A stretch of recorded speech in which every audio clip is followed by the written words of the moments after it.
親愛嘅弟兄姊妹，我係陳兄弟，我係被維多利亞港島支聯會會長團嘅指派之下呢，係同各位去宣佈嚟緊嘅10月19號嘅星期日嘅下午12:50，喺呢個灣仔會堂嘅4樓去舉行一個嘅支聯會嘅特別路邊聚會。當日嘅主題係會講關於儲糧嘅。咁呢個嘅主題嘅內容呢，同過往講關於72小時緊急包或者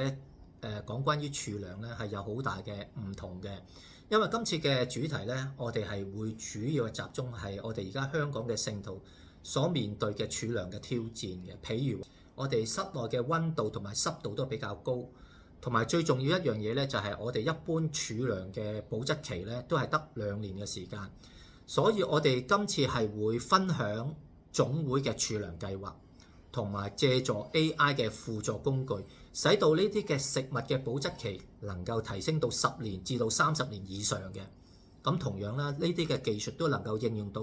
喺72小時緊急包嘅乾糧啦，使到佢嘅保質期能夠提升，使到我哋都唔需要經常去更換呢啲嘅食物。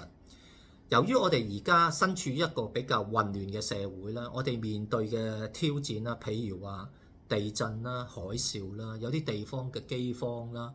同埋最近嘅中東嘅戰爭都持續咗一段長嘅時間啦，去牽連到其他鄰國嘅備戰啦。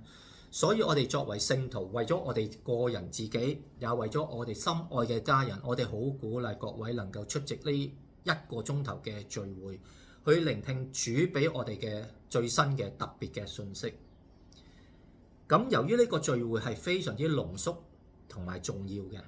所以支聯會咧，佢會提供一個嘅小食嘅俾各位，同埋都會提供一個嘅托兒嘅服務嘅。咁今次嘅聚會完咗之後咧，有另外嘅支會裏邊咧，佢會參與聖餐聚會嘅，所以變咗我哋好鼓勵弟兄姊妹能夠喺12:50準時出席。